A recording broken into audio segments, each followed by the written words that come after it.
অনেক ভাইদেরকে এখনো ফেরত পাইনি। সেই ক্ষতটা, সেই ঘাটা, সেই যন্ত্রণা কিন্তু আমাদের মধ্যে রয়ে গেছে। ন্যায় বিচার প্রতিষ্ঠা না হওয়া পর্যন্ত আসলে আমাদের আওয়াজ এরকম সরবই থাকবে। আজকে আমাদের এই যে সমাধিস্থল আমাদের শহীদ প্রেসিডেন্ট জিয়াউর রহমানের, আমাদের মরহুমা দেশনেত্রী বেগম খালেদা জিয়ার, তাদের প্রতি সম্মান দিয়েই যে বড় দায়িত্বটা নিয়ে আমরা এগিয়ে যেতে চাচ্ছি বাংলাদেশের সংসদ সদস্য হিসেবে, এটা অনেক বড় একটা সম্মান। এবং আপনারা জানেন বিগত 15 বছর আন্দোলনে ফ্যাসিস্টের বিরুদ্ধে, মানবাধিকার লঙ্ঘনের বিরুদ্ধে, যেখানে মানুষকে গুম করা হয়েছে, হত্যা করা হয়েছে, নির্যাতন করা হয়েছে, তাদের পক্ষে লড়ে এবং আপনারা জানেন বিগত 15 বছরের এই মানবাধিকার লঙ্ঘনের সাথে সাথে আমরা জুলাইকে আমাদের সামনে মোকাবিলা করতে হয়েছে এবং জুলাইয়ে আন্দোলনেও অনেক মেয়েরা অংশগ্রহণ করেছিল। তো সেই জায়গা থেকে আমরা বলতে চাই যে বাংলাদেশ জাতীয়তাবাদী দল তাদেরকে আন্তরিকভাবে ধন্যবাদ, আমাদের মাননীয় প্রধানমন্ত্রী জনাব তারেক রহমানকে, আমাদের মহাসচিব মির্জা ফখরুল ইসলাম আলমগীর স্যারকে আমাদেরকে মূল্যায়ন করার জন্য, নারীদেরকে সামনের সারিতে নিয়ে আসার জন্য। বাংলাদেশের বর্তমান প্রেক্ষাপটে আমার মনে হয় এটা অত্যন্ত জরুরি এবং নারীদের নিরাপত্তা নিশ্চিত করার ক্ষেত্রে এবং নারীদের পাশাপাশি সকল নাগরিকের নিরাপত্তা নিশ্চিত করার ক্ষেত্রে আমরা সংসদে কাজ করে যাব ইনশাল্লাহ। জীবন অবাক না করলে কে করবে? 28% মিল্ক ফ্যাটের অবাক করার সাথে ফ্রেশ মিল্ক পাউডার, জীবন অবাক করুক প্রতিদিন।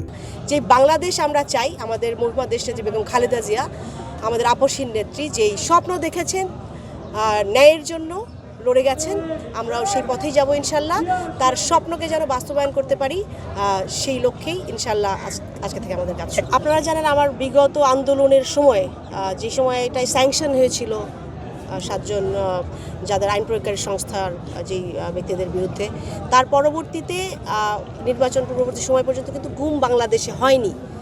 এটা আমরা বলবো আমাদের এই যে নারীদের আন্দোলন, মায়েদের, স্ত্রীদের, বোনদের যে আন্দোলন, সন্তানদের যে আন্দোলন, তাদেরই একটা বড় আমরা মনে হয় কিছুটা ফল আমরা সেখানে পেয়েছি। অনেক ভাইদেরকে এখনো ফেরত পাইনি। সেই ক্ষতটা, সেই ঘাটা, সেই যন্ত্রণা কিন্তু আমাদের মধ্যে রয়ে গেছে। তো আমরা কিন্তু ওই জায়গা থেকে এখনো বের হয়ে আসতে পারিনি এবং এই গুমটা কিন্তু একবারে শেষ হয়ে যায় না, এটা চলমান থাকে। হয়তো আমি, আমার ভাইয়ের সন্তানেরা সবাই এটা বয়ে বেড়াচ্ছে। তো ন্যায় বিচার প্রতিষ্ঠা না হওয়া পর্যন্ত আসলে আমাদের আওয়াজ এরকম সরবই থাকবে এবং আমরা যারা ভিকটিম পরিবাররা, এটা শুধু যে ঢাকায় তা না, সারা বাংলাদেশে কিন্তু হাজারো পরিবার এবং পাশাপাশি যারা নির্যাতিত হয়েছে, পাশাপাশি যারা বলপূর্বক গুমের পাশাপাশি বিচারবহির্ভূত হত্যার শিকার হয়েছে, সেই জায়গাটাতে আমরা সরব থাকবো যতক্ষণ না ন্যায় বিচার নিশ্চিত হচ্ছে। এবং এখনও কোনো গুম হচ্ছে না, আপনারা জানেন। তো বাংলাদেশটা যেন একটা মানবিক বাংলাদেশে আমরা নিয়ে আসতে পারি, ন্যায় বিচারের বাংলাদেশ নিয়ে আসতে পারি, সেই লক্ষ্যে ইনশাল্লাহ কাজ করে যাব। সারা বাংলাদেশের মানুষের যে প্রত্যাশা, সেই প্রত্যাশাকে সামনে রেখে এই গুরুদায়িত্ব নিয়ে পালন করে যাব। মেয়েরা যখন রাজনীতিতে আসার পরে তাদেরকে আমরা অনেকভাবে সোশ্যাল মিডিয়া অ্যাসাল্ট হতে দেখছি এবং যে প্রোপাগান্ডা, মিথ্যা খবরের প্রচারণা, এই সমস্ত প্রোপাগান্ডা অ্যাসাল্ট থেকে আসলে এই কালচার বাংলাদেশে বন্ধ করতে হবে। এটা বাংলাদেশের পক্ষের শক্তি হয়ে কাজ করে না, এরা নারীদের সম্মান দিতে জানে না।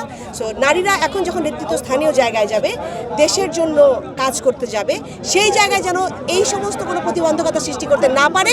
আমার মনে হয় সেটা একটা, কারণ মানুষের কাছে সত্য সংবাদটা এরা পৌঁছে দিতে বাধা সৃষ্টি করে এবং নারীদের যথাযথ সম্মান নিশ্চিত করাটাই আমাদের জন্য দায়িত্ব।